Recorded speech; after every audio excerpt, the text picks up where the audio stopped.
जय हिंद, नमस्कार फ्रेंड्स। ज्योति क्लासेस में आप सभी का एक बार फिर से स्वागत है। फ्रेंड्स, जैसा कि आप सभी को पता है, हमारी जो होम साइंस की सीरीज चल रही है क्लास 6 to 12th, उसको हमने कंटिन्यू रखी है और उसमें अभी तक हमने हमारा जो क्लास 6 था उसको कंप्लीट कर लिया है और अभी हमने स्टार्ट किया है हमारी क्लास 7th की बुक।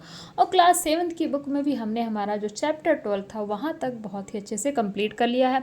अगर अभी आप हमारे न्यू व्यूवर्स हैं तो आप सभी से रिक्वेस्ट है, आपने हमारी अगर क्लास 6 की जो भी हमने बुक पढ़ी है उनकी वीडियोस नहीं देखा है और क्लास 7th में हमने जितने चैप्टर किए हैं वो भी नहीं देखे हैं तो आप प्लेलिस्ट में जाइए। वहाँ पे आपको सारे ही चैप्टर टॉपिक वाइज कराए गए हैं जो कि आपको वहाँ पे अवेलेबल है, वहाँ पे आपको मिल जाएंगे। और जितने ही चैप्टर क्लास 6 के हैं और क्लास 7 के हमने जितने भी चैप्टर किए उनमें जितनी भी टॉपिक है उनको बहुत ही डिटेल में हमने वहाँ समझा है। तो आई होप आप वीडियोस देखिए, आपको वीडियो देखने पे आपको वो अच्छा लगेगा और समझ में आएगा। और हाँ फ्रेंड्स, अगर आप हमारे साथ न्यू जुड़े हैं तो प्लीज़ चैनल को सब्सक्राइब कीजिए, बेल आइकन को प्रेस कीजिए जिससे कि जब भी मैं वीडियो अपलोड करूँ सबसे पहले नोटिफिकेशन आपके पास पहुँचे। और इस वीडियोस को ज़्यादा से ज़्यादा अपने फ्रेंड के साथ शेयर कीजिए। और जैसा कि आप सभी को पता है कि हमारा जो ये सीरीज़ चल रहा है उसका मेन टारगेट यही है कि हम एक बार अपना होम साइंस का जो है सिलेबस कंप्लीट कर लें। इट मीन्स हमारी जो क्लास 6 से लेकर 12 तक की होम साइंस की बुक है उसको अच्छे से पढ़ डालें। फिर उसके बाद होम साइंस से रिलेटेड कोई भी एग्ज़ाम होता है हम सभी एग्ज़ाम को क्रैक करने के लिए अपने आप को बहुत अच्छे से प्रिपेयर पाएँ। तो फ्रेंड्स, इसी होप के साथ हमने ये सीरीज स्टार्ट की है और इस सीरीज में हमें आप सबका साथ चाहिए। और आप सभी को पता है कि जो भी यूपी टीजीटी पीजीटी की तैयारी कर रहे हैं उन सबके एग्ज़ाम की डेट आ गई है। जिन्होंने 2020 में जो है फॉर्म अप्लाई किया था तो उन सभी के लिए बहुत बहुत उन सभी को बधाई कि आपके एग्ज़ाम्स आ गए हैं। तो आपको भी उसमें हेल्प मिलेगा कि आपका एक बार रिवीजन हो जाएगा। तो उनके लिए भी बहुत अच्छा है कि जो जो जो, जो एग्ज़ाम की तैयारी कर रहे हैं, यानी कि जिन्होंने फॉर्म डाल रखा है टीजीटी पीजीटी का, और अप्रैल में उनका एग्ज़ाम होने वाला है, आप सभी को पता है। तो फ्रेंड्स, एक बार आप रिवीजन करिए और आप सभी के तैयारी के लिए बेस्ट ऑफ लक। और चलते हैं फ्रेंड्स आज की क्लास में। और कि आज की क्लास में हम क्या पढ़ने वाले हैं, आप सभी स्क्रीन पर देख पा रहे होंगे कि आज की क्लास में हम करेंगे हमारी जो क्लास 7th की बुक है उसका चैप्टर 13 जो आपको स्क्रीन पर दिख रहा है। और चैप्टर 13 है क्या, हमारा चैप्टर 13 है सिलाई कला, जिसमें हम करेंगे वस्त्रों की नाप, कटाई तथा सिलाई। आप सभी को याद होगा, जो हमारे पुराने व्यूवर्स हैं उन सभी के साथ हमने ये कंप्लीट किया था। ये चैप्टर हमने हमारा क्लास 6 में भी पढ़ा था। अभी इसी चैप्टर को थोड़ा और डिटेल में पढ़ेंगे। आप सभी को हमने बताया है कि हमारे टॉपिक जब हम क्लास वाइज पढ़ते जाएंगे मैक्सिमम सेम ही है, बट उनका लेवल क्या है थोड़ा सा अप होता चला जाएगा। तो चलिए फ्रेंड्स, इसमें कुछ ज़्यादा है नहीं, सिर्फ रिवीजन हम करेंगे। उसके पहले हमने प्रीवियस क्लास में क्या पढ़ा है एक बार उसका क्विक रिवीजन ले लेते हैं, क्योंकि आप सभी जानते हैं कि हम जब भी अपना कोई न्यू टॉपिक स्टार्ट करते हैं उसके पहले हमने प्रीवियस क्लास में क्या पढ़ा है उसका एक बार क्विक रिवीजन ले लेते हैं। और उसका बेनिफिट फ्रेंड्स ये निकलता है कि हम जो है पढ़े रहते हैं पीछे, और जो अभी हम पढ़ रहे हैं दोनों के बीच में हम दोनों ही टॉपिक को हम आपस में क्या कर पाते, कनेक्ट कर पाते हैं, और जिससे कि सारे ही टॉपिक पॉइंट टू पॉइंट हमारे माइंड में फीड होती है।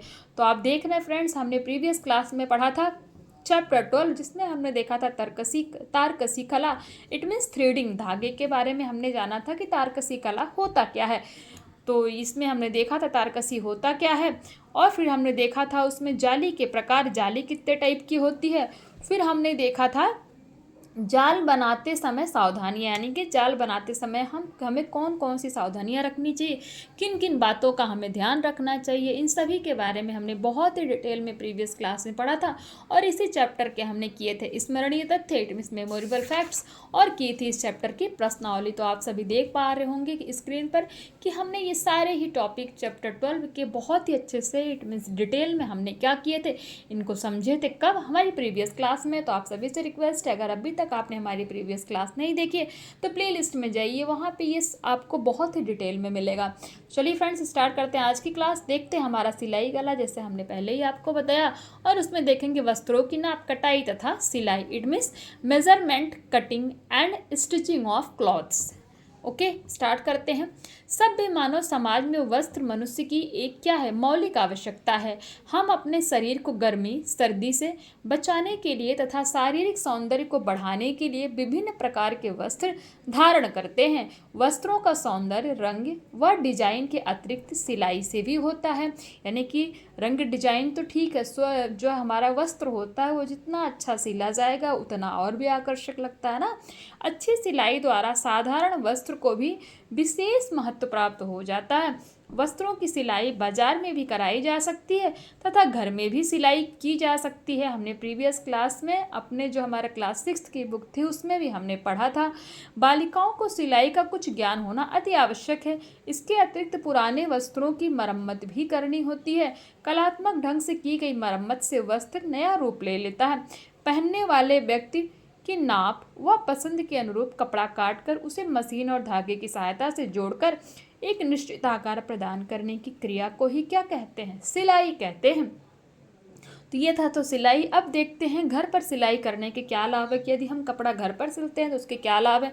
घर पर वस्त्रों की सिलाई करने से मुख्य रूप से निम्नलिखित लाभ होते हैं, देखते हैं। नंबर 1, घर पर वस्त्रों को सीने से सिलाई को धन की बचत होती है। यानी कि अगर हम अपने जो हमारे वस्त्र हैं, हमारे जो कपड़े हैं, उनको हम अगर हमारे अंदर सिलाई की कला है और हम उनको अपने घर पे ही अगर सिल लेते हैं तो क्या होता है, हमारे धन की बचत होती है।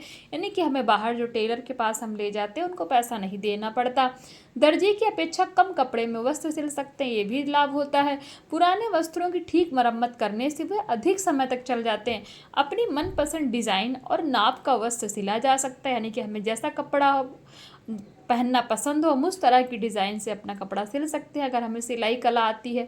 इसके साथ ही वस्त्र समय पर उपलब्ध भी हो जाता है तो हमें ये भी टेंशन नहीं रहती कि नहीं अगर हमें कल कपड़ा चाहिए, अगर हमारे अंदर सिलाई का आर्ट है, हम सिलाई कर पाते हैं तो हम ठीक है अपने हिसाब से हम आज ही अपना कपड़ा रेडी कर लेंगे। हम देखिए बाहर टेलर के पास लेके जाते हैं तो क्या कहते हैं कि ठीक है अभी टाइम नहीं है, वो अपने टाइम के हिसाब से 2 दिन 4 दिन उसके हिसाब से देते हैं। लेकिन अगर हमें सिलाई कला आती है तो हमें किसी का वेट नहीं करना होता, हम अपने आप ही सिल सकते हैं उसको और एक टाइम पे जब भी हमें चाहिए हम तब वो कपड़ा सिल सकते हैं। घर पर कपड़ा सिलने पर समय आने पर कपड़ा ढीला तथा सख्त भी कर सकते हैं। यानी कि जब कभी क्या होता है, कभी कपड़े को ढीला करना पड़ता है, कभी टाइट करना पड़ता है, वो भी हम कर सकते हैं। सिलाई जानना गृहिणियों का एक गुण माना जाता है तथा ऐसी गृहिणियों की प्रशंसा की जाती है।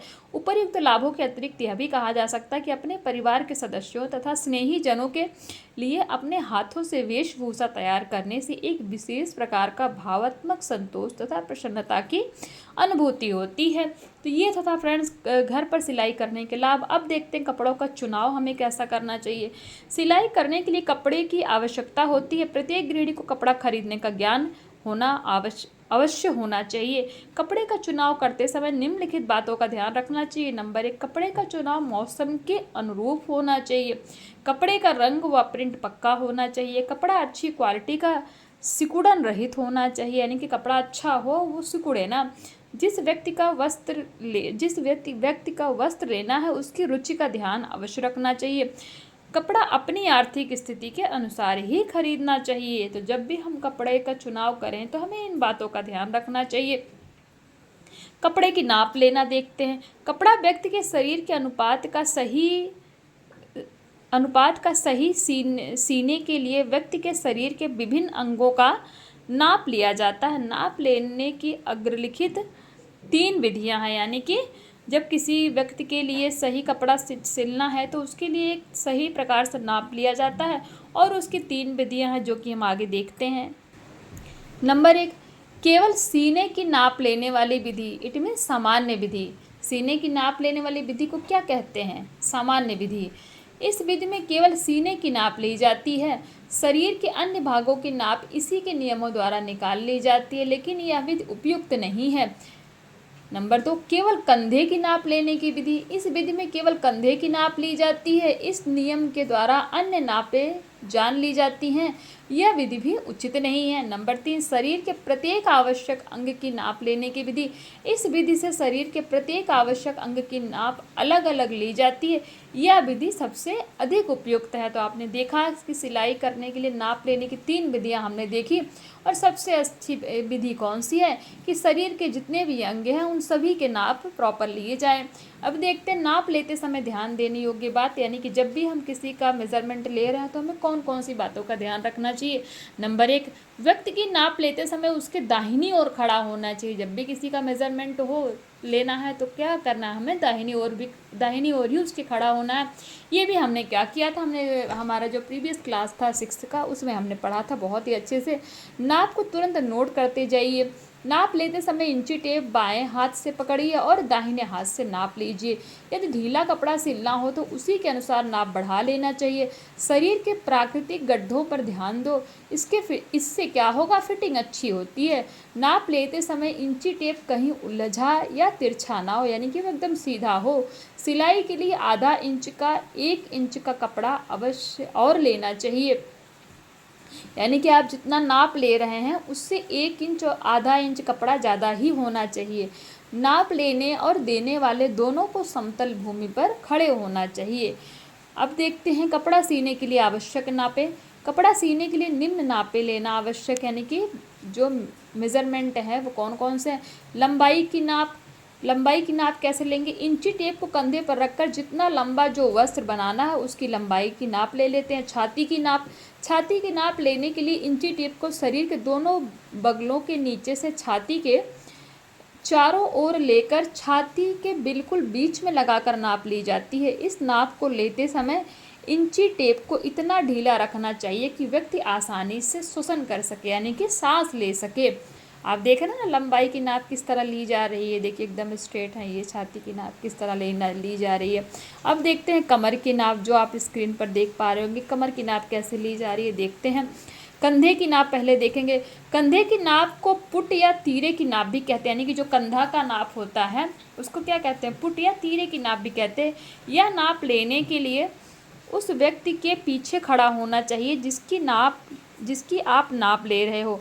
अब इंची टेप को गर्दन के पास रीढ़ की हड्डी के ऊपर रखकर कंधे के जोड़ तक लाना चाहिए। ध्यान रखिए कि बाएं हाथ में टेप पकड़कर दाहिने हाथ से क्या करना चाहिए, कंधे की सीवन तक लाकर फिर सीधा स्वतंत्र छोड़ देना चाहिए। नंबर 4, गले की नाप गर्दन के चारों ओर फीता घुमाकर ली जाती है। गले की नाप लेते समय टेप के भीतर गले की ओर एक उंगली डालनी चाहिए। नंबर 5, कमर की नाप। ब्लाउज सीने के लिए जब भी ब्लाउज बनाना हो तो ब्लाउज की लंबाई तथा कमर की चौड़ाई दोनों की सही नाप का ज्ञान समान महत्व रखता है, यानी कि दोनों की नाप आपको सही सही लेनी है। लंबाई की नाप लेने के लिए इंची टेप को गर्दन या रीढ़ की हड्डी पर रखकर कमर के सबसे पतले भाग तक लेना चाहिए। चौड़ाई की नाप लेने के लिए उस स्थान पर कमर के चारों ओर फीता डालकर नापते हैं जिस स्थान तक आपने ब्लाउज की लंबाई रखी है। अन्य वस्त्रों के लिए कमर की लंबाई नापने के लिए इंची टेप को कूल्हे की हड्डी तथा पसली की अंतिम हड्डी के बीच रखकर नापते हैं। नंबर 6, मोहरी की नाप। कलाई के चारों ओर की टखने की नाप मोहर की नाप कहलाती है। यह नाप फीता चारों ओर घुमाकर ली जाती है, यानी कि जब मोहरी की नाप हो तो फीते को क्या करना है, चारों ओर घुमाना है। नंबर 7, पुट स्लीव क्या होता है। कंधे से लेकर आस्तीन तक की नाप को पुट स्लीव कहते हैं, यानी कि जो कंधा होता है वहाँ से लेकर आस्तीन तक की नाप को क्या कहते हैं, पुट स्लीव कहते हैं। यह नाप कंधे की चौड़ाई के साथ ली जाती है। इसमें बाएं हाथ से इंची टेप पकड़ा जाता है और दाएं हाथ से लंबाई नापी जाती है। नंबर 8, सीट क्या होता है। कूल्हे के नीचे उतार कर सीट की नाप ली जाती है। यह नाप भी फीते को चारों ओर घुमा कर ली जाती है। शिस्त देखते हैं। गर्दन के पिछले भाग में रीढ़ की हड्डी के स्थान पर फीते का एक सिरा रखकर अंगुलियों से दबा लिया जाता है और दूसरे सिरे से जितनी लंबाई आवश्यक होती है उतनी नाप ली जाती है। इसी नाप को क्या कहते हैं, शिस्त कहते हैं। समझ में आया शिस्त क्या कहते हैं, किसको कहते हैं। गर्दन के पिछले भाग यानी कि जो उसका पीछे का भाग होता है, पिछले भाग में रीढ़ की हड्डी के स्थान पर फीते का एक सिरा रखकर अंगुलियों से दबा लिया जाता है और दूसरे सिरे से जितनी लंबाई आवश्यक होती है उतनी नाप ली जाती है। इसी नाप को शिस्त कहते हैं। वस्त्रों की कटाई तथा सिलाई करते समय ध्यान रखने योग्य आवश्यक बातें, हमने नाप तो देख लिया किस तरह ली जाती है। अब वस्त्रों की जब कटाई आप कर रहे हैं तो हमें कौन सी बातों का ध्यान रखना चाहिए। नंबर 1, नाप के साथ कपड़े के सिकुड़न और सीवन के लिए अतिरिक्त कपड़ा लेना चाहिए। नंबर 2, वस्त्र की लंबाई कपड़े की लंबाई से ही होनी चाहिए। अर्ज की चौड़ाई को देखकर ही उसी हिसाब से कपड़ा खरीदना चाहिए। सूती कपड़े को काटने से एक दिन पूर्व पानी में भिगो देना चाहिए तथा सुखाकर इस्त्री करके काटना चाहिए। यानी कि जब आप सूती कॉटन का कपड़ा आप सिल रहे हैं तो उसको सिलने से पहले क्या करना चाहिए, उसको काटने से पहले उसको पानी में भिगो देना चाहिए तथा सुखाकर प्रेस कर कर ही इसको काटना चाहिए। कपड़े पर यदि सलवटें पड़ी हों तो नापने से पहले उन्हें प्रेस से ठीक कर लेना चाहिए। जहां आवश्यक हो दोहरी सिलाई करनी चाहिए। गले, बाँह तथा फ्रॉक व ब्लाउज के नीचे वाले हिस्से पर तुरपाई करनी चाहिए। कपड़ा सिल जाने के बाद इधर उधर फालतू धागों की कैंची से काट देना चाहिए। यानी जब कपड़ा सिल उठा और जो फालतू के इधर उधर के धागे निकले रहते हैं उनको क्या करना है, कैंची से काट दिया जाता है और वस्त्र पर प्रेस कर देना चाहिए, जिससे कि क्या हो, वो अच्छे से उनकी जो प्लेट्स हैं वो बैठ जाएं। अब देखते हैं फ्रेंड्स, ये तो चैप्टर पूरा लगभग ही हो गया। ये देखिए क्या लिखा, किसी वस्त्र के लिए कपड़े का अनुमान लगाना और काटना। तो किसी का कोई भी वस्त्र सिलने से पहले यह जानना आवश्यक है कि अमुक व्यक्ति के अमुक वस्त्र में कितना कपड़ा लगेगा। यानी कि अमुक मतलब उस व्यक्ति के उस वस्त्र में कितना कपड़ा लगेगा। किसी वस्त्र विशेष के लिए कपड़ा खरीदते समय निम्न 3 बातों का ध्यान रखना चाहिए। वो कौन कौन सी बातें हैं। नंबर 1, जिस व्यक्ति का जो वस्त्र सीना हो उसका पूरा नाप। नंबर 2, कपड़े का अर्ज। नंबर 3, कपड़ा सिकुड़ने वाला है या नहीं। यानी कि जब आप किसी व्यक्ति के लिए कपड़ा खरीद रहे हैं तो इन 3 बातों का आपको ध्यान रखना चाहिए। अब देखते हैं विभिन्न प्रकार के वस्त्रों के लिए कपड़े का अनुमान लगाने की विधियाँ। तो ये फ्रेंड्स दे रखा है, ये एक तरफ से प्रैक्टिकल में आता है, प्रैक्टिकली करवाया जाता है। तो बट मोटा मोटा मैं आपको बता देती हूँ, आप इसको देख सकते हैं, इसका स्क्रीनशॉट भी ले सकते हैं। ये देखिए, कुछ मुख्य वस्त्रों के लिए कपड़े का अनुमान निम्नलिखित है। नंबर 1, पायजामा। अर्ज 80 सेंटीमीटर इंटू 2 इंटू लंबाई प्लस सेंटीमीटर नेफा। ये सब क्या है, ये कुछ ऐसे पायजामा जब सिलना हो तो किस तरह उसका करना है। पेटीकोट के लिए दे रखा है, सलवार के लिए दे रखा है, फ्रॉक का दे रखा है, ब्लाउज़ का दे रखा है। ये सब क्या है फ्रेंड्स, ये एक्चुअली प्रैक्टिकल में आता है, ये हमारे एग्ज़ाम्स में नहीं आते हैं। फिर भी आप एक बार इनका स्क्रीनशॉट ले लीजिए नॉलेज के लिए। ये देखिए, आपको ये दे रखा है ना पूरा, पायजामा काटना, उसको किस तरह सिलना है, फिर पेटीकोट के लिए कपड़ा अनुमान लगाना और काटना। ये सब प्रैक्टिकली आप करेंगे तो आपको ज़्यादा समझ में आएगा। बेसिकली इस चीज़ों की ज़रूरत नहीं पड़ती है, हमारे सिलेबस है तो दिया तो गया है, बट आपको नॉलेज होना चाहिए एक मोटा मोटा। आप ये देख पा रहे हैं, पायजामा काटने से 1 से 2 इज इक्वल टू पूरी लंबाई का 2 गुना प्लस सेंटीमीटर नेफे के लिए 1 से 3 सीट का 1/2 माइनस 3 सेंटीमीटर। ये सब इन्होंने एक आपको एक मतलब एग्जाम्पल दे रखा है कि अगर पैजामा काटना है तो क्या करना है। पेटीकोट के लिए कपड़े का अनुमान लगाना और काटना, लंबाई कितनी होनी चाहिए, पेटीकोट किस तरह काटा जाता है। ये सब तो हमने हमारे क्लास 6 में ही पढ़ा था, उसमें बहुत ही डिटेल में पढ़ा था, आप वहाँ पे जा कर के देख सकते हैं। तो इसीलिए इस पर ज़्यादा टाइम नहीं हम खर्च करेंगे अपना। और ये देखिए, कमर की पेटी किस तरह बनाई, कालीदार पेटीकोट की सिलाई, यानी कि कलीदार पेटीकोट किस तरह सिला जाता है, ये देखिए उसके बारे में भी लिखा है। तो ये हमने क्लास 6 में भी पढ़ा था, ये सारे ही टॉपिक हमने क्लास 6 से पढ़े थे, इसीलिए आप इसको एक बार मोटा मोटा देख लीजिए। और इसमें ज़्यादा समझाने वाला कुछ नहीं है, ये पूरा मिला जुला के एक आपको एग्जाम्पल दिया गया है।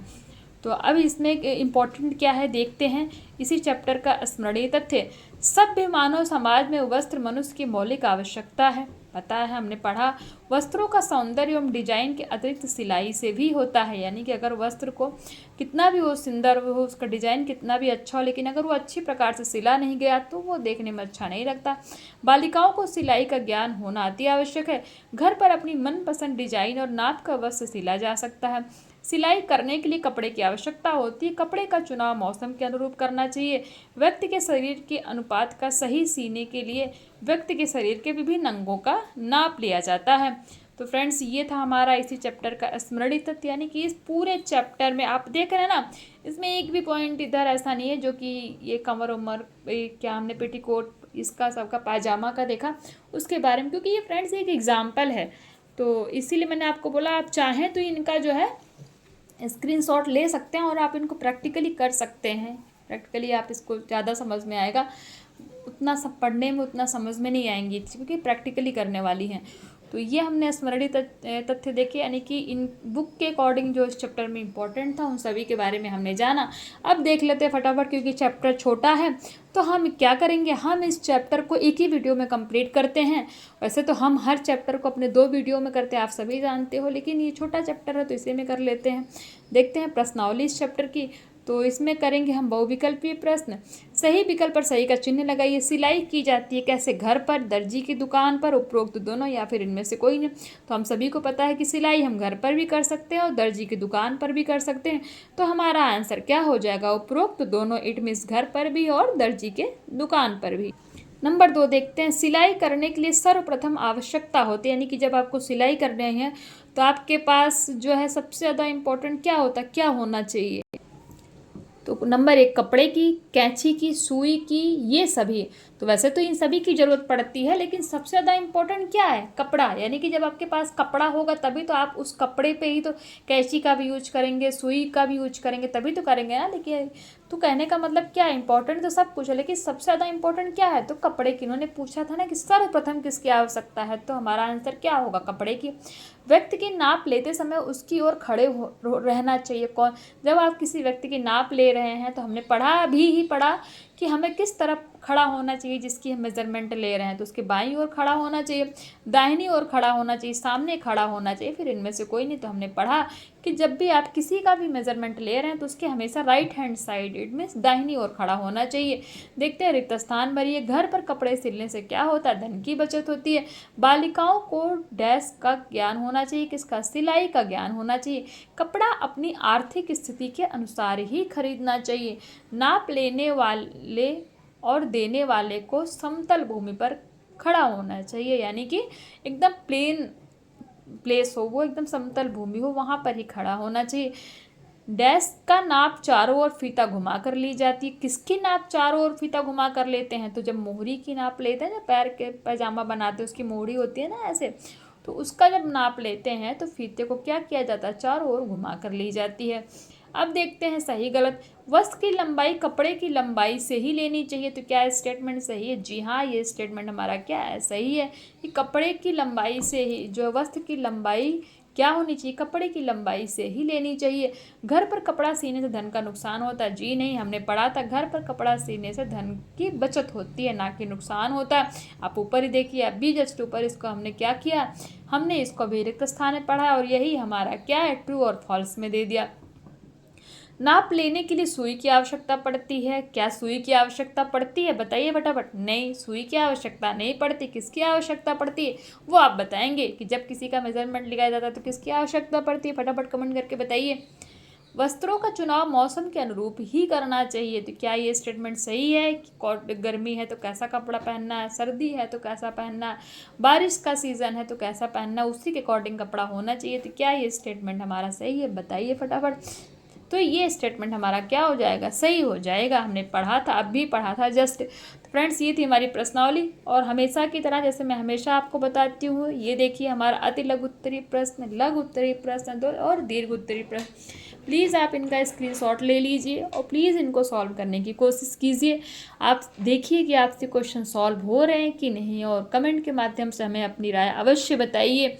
और हाँ, तैयारी में लग जाइए। जो भी यूपी टीजीटी पीजीटी के जो है उन्होंने फॉर्म भर रखा है और तैयारी करता, तो ऑलमोस्ट तो तैयारी आप सभी लोग कर रहे हैं, बट तैयारी के साथ साथ ये हम जो आपकी सीरीज चलाए हैं ये भी आपको काफ़ी हेल्प करेगी आपके रिवीजन में। तो इसको भी एक झलक आप इस पर भी डाल लिया करिए, देखते रहिए और अपनी तैयारी के साथ में करते रहिए, लगे रहिए। और फ्रेंड्स, तो ये चैप्टर हमारा इसी के साथ क्या होता है, कंप्लीट होता है। और हाँ, नेक्स्ट क्लास में हम करने वाले हैं क्या, हमारा चैप्टर 14 आप देख सकते हैं, जिसमें हम देखेंगे कढ़ाई कला। बताइए, क्या हमने क्लास 6 में कढ़ाई कला नहीं पढ़ी थी, बस थोड़ा सा इसको और डिटेल में जानेंगे। तो इसी के साथ हमारे चैप्टर 14 है, अब 3 चैप्टर और बचे हैं, चैप्टर 14, 15 और 16। फिर हम स्टार्ट करेंगे हमारी क्लास 8 की बुक। आप देखिए ना फ्रेंड्स, हमने 2 क्लास पढ़ डाली 1 महीने के अंदर, हमारा 6 भी कंप्लीट हो गया, क्लास 7 भी कंप्लीट ही हो जाएगा 1 दिन 2 दिन के अंदर। तो चलिए फ्रेंड्स, इसी तैयारी के साथ, इसी कोशिश के साथ लगे रहिए और पढ़ते रहिए। और हाँ, वीडियोस पसंद आ रही है तो प्लीज़ कमेंट कीजिए, अपनी राय हमें बताइए कि आपको ये जो मैं सीरीज़ चलाई हूँ आपके लिए हेल्पफुल है कि नहीं, आपको इससे कोई मदद मिल रही है कि नहीं मिल रही है। और फ्रेंड्स, मेरी तो ये कोशिश है कि आपको बस थोड़ा सा आप एक जो है बुक जो है पढ़ते रहोगे तो इससे क्या होगा, आपका रिवीज़न होता जाएगा। क्योंकि ऐसे तो लेकर के आप हमें बोला जाए कि नहीं आप जो क्लास 6 की बुक पढ़ो तो एक बुक नहीं पढ़ी जाती, लेकिन अगर हम उसको एज ए स्टोरी की तरह अगर हम सुनेंगे तो हम सब कुछ पढ़ डालेंगे और हमें काफ़ी उससे हेल्प, यहाँ तक मेरी सोच है, मिलती है। अभी आप लोग बताइए कि आपको इससे हेल्प मिल रही है कि नहीं। और हाँ, वीडियोस पसंद आ रही है तो चैनल को सब्सक्राइब कीजिए, वीडियोस को अपने फ्रेंड के साथ शेयर कीजिए, बेल आइकन प्रेस कीजिए, जब भी मैं वीडियो अपलोड करूँ सबसे पहले नोटिफिकेशन आपके पास पहुँचे और आपके दोस्तों को भी उससे हेल्प मिले और साथ में मिल करके हम ग्रुप स्टडी कंप्लीट करें। और जो हमारा मेन टारगेट है हमारा सिलेबस कंप्लीट करना, फटाफट हम उसको करते जाएं। और फ्रेंड्स, यहाँ पे ना जैसे बीच बीच में थोड़ा सा हम एक्चुअल में इसमें मैं तमिलनाडु में हूँ तो वहाँ का मौसम थोड़ा सही नहीं है बारिश बुरिश होती रहती है, तो इस वजह से थोड़ा सा जो है कभी कभी क्लास थोड़ा सा डिस्टर्ब हो जा रहा है, वेदर की प्रॉब्लम है। तो इस वजह से जो है फ्रेंड्स, आप शायद 1 आधा दिन क्लास नहीं मिल पाती है, उसके लिए सॉरी, बट मैं कोशिश करूँगी कि मैं कंटिन्यू रहे ये। और हाँ, प्लीज़ आपको अगर चैनल पसंद आ रहा है तो प्लीज़ वीडियो को लाइक कीजिए और अपनी राय हमें ज़रूर बताइए। मिलते हैं नेक्स्ट क्लास में, तब तक के लिए जय हिंद, नमस्कार। हंसते रहिए, मुस्कुराते रहिए और एक दूसरे की हेल्प करते रहिए।